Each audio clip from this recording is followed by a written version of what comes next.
안녕하세요, 가치남입니다. 오늘 4월 20일 국내 증시가 마감이 되었습니다. 오늘 코스피 같은 경우에는 0.84% 하락을 해서 다시 1900선 밑으로 주저앉았어요.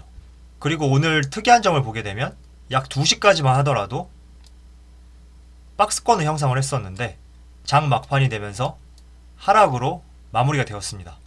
그리고 삼성전자 같은 경우에는 2.53% 하락을 해서 51,100원에 마무리가 되었는데, 특이한 점은 개파락으로 시작을 해서 줄곧 반등 없이 하락으로 이어지면서 마무리가 되었는데, 그래도 한 가지 긍정적인 모습을 보자면 5만원 선은 지켜주었다, 이렇게 생각을 하고 있습니다.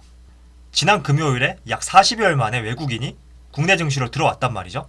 그래서 제가 이번 주는 외국인이 지속적인 매수세를 보여주나 한번 체크를 해보자, 이렇게 말씀을 드렸어요. 그런데 지난 금요일에 보여줬던 순매수량보다 오늘 월요일에 더 큰 매도세를 보여주면서 다시 팔자세로 돌아선 모습을 볼 수가 있습니다. 하지만 삼성전자 같은 경우에는 지난 금요일에 보여주었던 순매수 자금보다 오늘 발을 뺀 외국인들의 순매도 자금이 비교적 작은 것을 알 수가 있어요. 그래서 종합주가지수에 비해서는 삼성전자에 있어서 외국인이 덜 빠져나갔다, 이렇게 보시는 것이 좋은 생각이라고 생각하고 있고요. 앞으로 이번 주 화요일, 수요일, 목요일, 금요일 이렇게 외국인들이 다시 한번 우리 국내 증시로 복귀를 하는지 이 부분도 체크를 해보시고요. 만약에 복귀를 한다면 코스피 전체 시장에 대비해서 삼성전자에 외국인의 자금이 어느 정도 몰렸나, 이 점도 같이 체크를 해보신다면 단순히 외국인이 샀다 팔았다 이걸 넘어서 국내 증시에서 외국인이 얼마나 삼성전자의 비중을 크게 들어가고 나갔는지 더욱더 디테일하게 알 수 있으니까요. 이런 식으로 한번 체크를 해보시는 것을 추천해 드릴게요. 그리고 오늘 같은 경우에는 삼성전자가 코스피 종합주가지수보다 더 큰 하락이 나왔는데, 그 이유가 저는 수급이 대북 관련주라든지 코로나 관련된 종목으로 몰리지 않았나, 이렇게 생각을 하고 있습니다. 그래서 지난 금요일에 비교적 많이 올랐던 기술주 있죠. 삼성전자라든지 SK하이닉스, LG화학, 그리고 삼성 SDI, 이런 대형 기술주 위주로 주가가 좀 더 크게 밀렸다고 생각을 하고 있습니다. 자, 지금부터는 우리가 국내 증시가 더욱 상승할지 혹은 내려갈지 아니면 횡보할지 중요한 기로에 섰다고 저는 생각을 하고 있습니다. 그 이유가 미국 다우산업 같은 경우에도 코로나 사태가 터지기 전에는 약 3만 포인트 근처까지 종합주가지수가 올라갔었는데 18,000포인트까지 하락한 뒤에 거의 50% 정도 다시 복귀를 한 모습을 볼 수가 있습니다. 나스닥도 마찬가지죠. 지난 코로나 사태 전에는 약 10,000포인트까지 올라갔었는데 6,600포인트까지 하락을 한 뒤에 50% 조금 안되게 다시 상승한 모습을 볼 수가 있고요. 독일 증시도 마찬가지죠. 일본 니케이도 마찬가지고요. 그리고 국내 증시도 마찬가지예요. 코로나 전에는 2,200포인트까지 올라갔었는데 약 1,400포인트까지 급락이 나오고 다시 약 1,900포인트까지 하락했던 폭의 절반 정도를 다시 메워준 모습인데, 저는 국내 증시가 지금 1,900을 기점으로 주가의 방향성을 들여다봐야 될 때가 왔다, 이렇게 생각하고 있어요. 지난 1,400포인트에서 1,900포인트까지 올라갈 수 있었던 이유는 여러 가지가 있을 수 있겠죠. 첫 번째는 코로나 사태로 인한 낙폭 과대, 그로 인해서 개인 투자자들의 매수세가 몰리면서 크게 반등한 모습을 볼 수가 있었고, 두 번째는 한국, 중국뿐만 아니라 유럽에서도 확진자 수가 조금씩 둔화되는 모습을 보여주고 있고, 미국도 이제 정점에 다다랐다, 이런 말들이 나오고 있잖아요.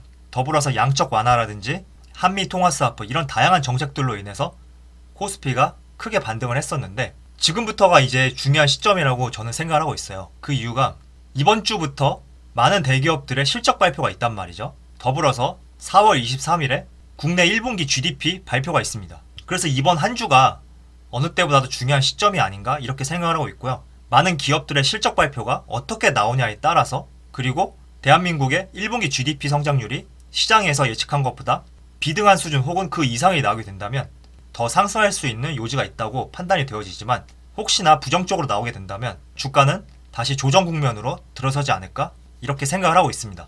지난주 금요일에 발표된 기사인데 중국 1분기 GDP 성장률이 마이너스 6.8%로 통계 후 최저치가 나왔다고 합니다.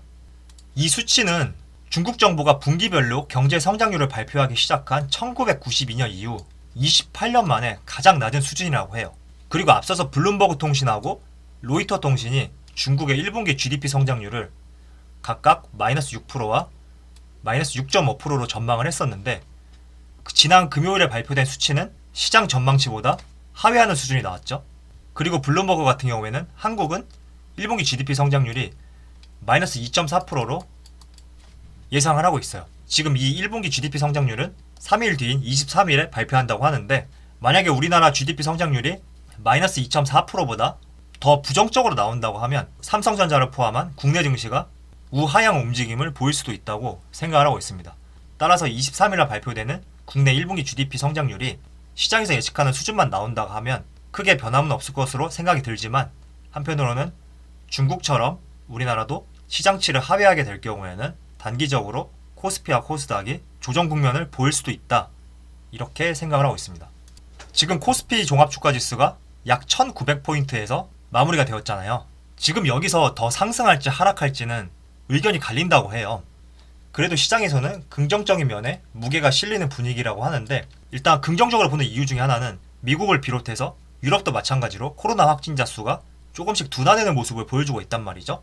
그리고 이러한 충격을 방지하기 위해서 막대한 돈도 풀었고, 각국 정부에서 취했던 폐쇄적인 조치들이 조금씩 완화되고 있는 상황이죠.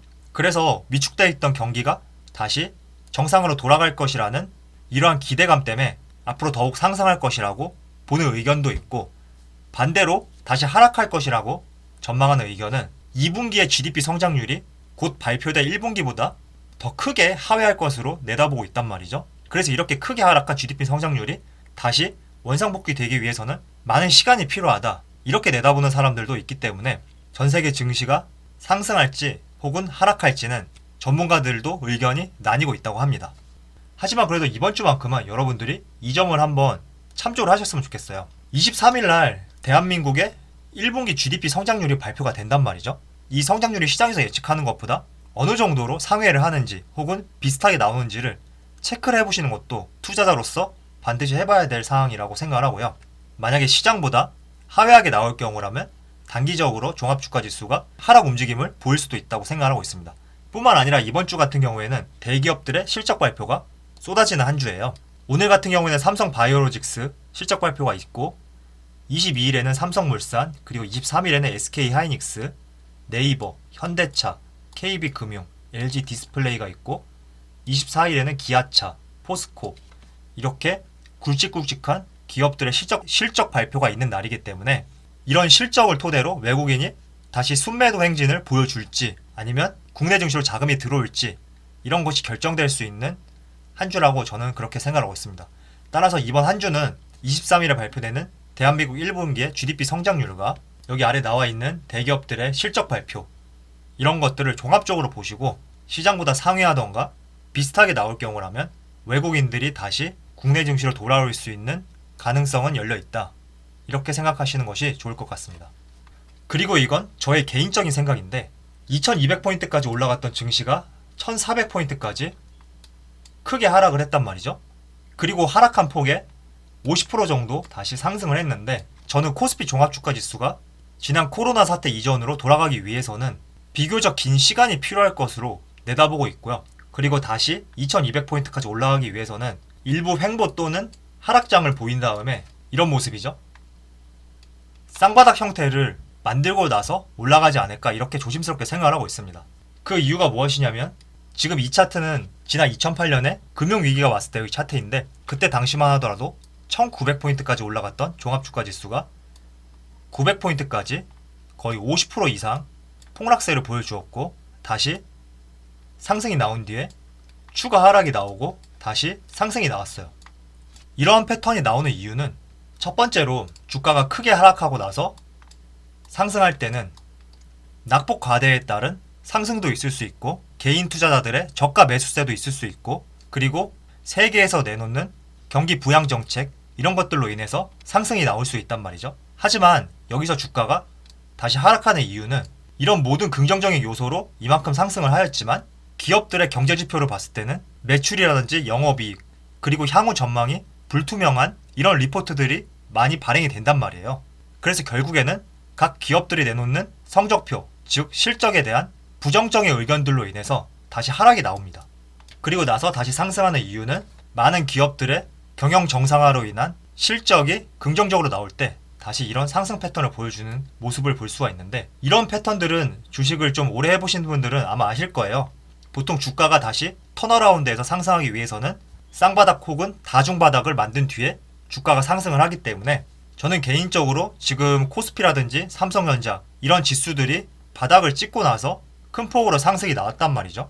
그래서 이 시점에서 주가가 다시 상승을 하기 위해서는 각 기업들의 실적이 생각보다 긍정적으로 나와야 되는데, 저는 그럴 가능성이 조금 어렵지 않느냐 이렇게 생각을 하고 있기 때문에 다시 횡보 혹은 일부 하락 조정을 보인 뒤에 2차 상승이 나올 것이라고 조심스럽게 예측을 하고 있습니다. 자, 따라서 정리해서 말씀드리면 이번 주는 많은 기업들의 실적 발표가 있는 날이고 대한민국의 1분기 GDP 성장률이 발표가 되는 날이에요. 그래서 이 점을 토대로 외국인들의 자금이 다시 들어오느냐 아니면 지속적으로 빠져나가느냐, 이 부분이 결정될 것으로 생각이 들기 때문에 여러분들도 국내 기업들의 1분기 성적표가 어떻게 나오는지 체크를 해보시고 우리나라의 1분기 GDP 성장률도 한번 같이 체크를 해보셨으면 좋겠습니다. 그럼 오늘 영상 여기서 마치도록 하고요. 언제나 여러분들의 성공 투자를 기원하도록 하겠습니다. 감사합니다.